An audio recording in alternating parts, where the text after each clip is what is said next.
Apa sih sumber kegalauan, sumber kesumpekan kita selama ini sehingga kita tidak tenang? Kalau tidak tenang, pengetahuan pasti tidak bisa masuk. Karena kita banyak terikat oleh yang materi dan indrawi.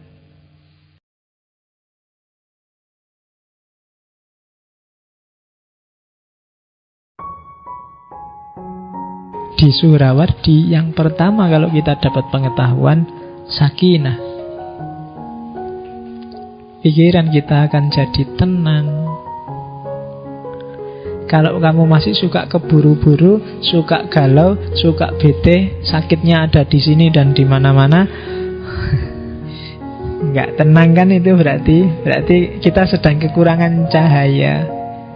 Kalau HP itu perlu dicas. Casnya apa? Cahayanya Allah. Biar nggak kehabisan energi. Pikiran jadi tenang. Kalau sudah pikiran tenang apa?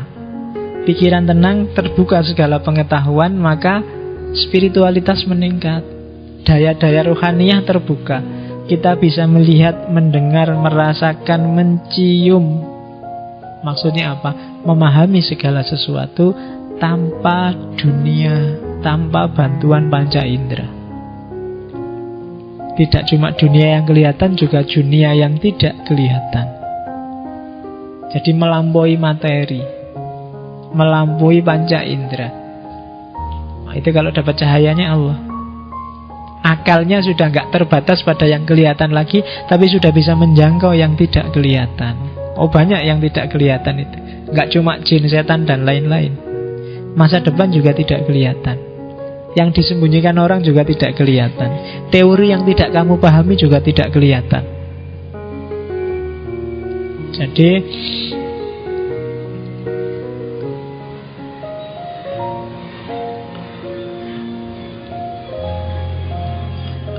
ya, sambil nunggu pesawat, tidak apa-apa. Oke. Kalau sudah bisa menjangkau, melampaui dunia materi, keuntungannya apa? Kita lebih mudah melepaskan diri dari materi. Apa sih sumber kegalauan, sumber kesumpekan kita selama ini sehingga kita tidak tenang? Kalau tidak tenang, pengetahuan pasti tidak bisa masuk. Karena kita banyak terikat oleh yang materi dan indrawi. Coba kamu cek isi pikiranmu, isi batinmu yang bikin kamu galau apa? Pasti urusan materi dan indrawi. Duit habis, tugas belum selesai, dikejar-kejar harus cepat lulus, pacar urung duwe padahal S2 mau lulus. Terus lelai ya kan. Lo itu kan urusan indrawi, urusan materi semua. Bikin kamu galau. Dan kamu gak bisa keluar dari sana apa? Karena pikiranmu, batinmu gak bisa melampaui itu. Mentoknya cuma di situ. Kalau kamu sudah bisa melampaui itu, membersihkan batinmu lebih mudah. Karena kamu gak terikat lagi. Membuang yang tidak terikat kan lebih gampang dibandingkan yang kamu melekat di sana. Jadi mudah membersihkan diri. Kalau sudah bersih, kamu bisa nyambung sama Maha Cahaya. Jadi kalau timur untuk dapat pengetahuan tidak agresif, tapi reseptif. Kalau barat harus keluar dari dirinya. Kalau orang timur masuk ke dalam dirinya, bersih-bersih, terus dia akan dapat limpahan. Kalau orang barat lebih capek karena dia harus keluar, sibuk mengejar. Itu pun tidak pasti kebenaran hasilnya. Biasanya spekulasi-spekulasi, terminal-terminal sementara. Sehingga ketika sudah capek baru mikir, kok aku capek-capek gini, keliru mungkin jalannya, baru balik. Itu yang terjadi hari ini kan. Sehingga barat merasa haus spiritualitas, merasa teralienasi. Alienasi itu kan keyword nomor 1 untuk memahami peradaban yang disebut modern, yang rasional. Alienasi itu berarti manusia yang terasing dari dirinya, gak kenal lagi aku sebagai manusia. Dia gak paham. Kenapa? Karena selama ini terlalu sibuk keluar,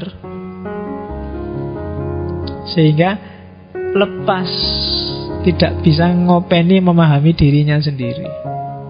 Kebalikannya sama timur. Ya ada plus minusnya, tapi itu tipenya. Kalau kita orang timur, biasanya harusnya lebih mudah menangkap hikmah Masyriqiyah dibandingkan hikmah barat untuk dipraktekkan loh ya. Kenapa di Jawa itu lebih gampang kebatinan untuk tumbuh? Karena memang kebatinan mentalnya mental timur, dunia batin. Kalau materialisme agak berat. Oke, kalau kamu jadi orang Jawa, jadi orang Indonesia kok materialistik, itu biasanya agak berat. Makanya yang lebih sukses jadi materialis itu kan orang-orang barat, orang Amerika, orang Eropa.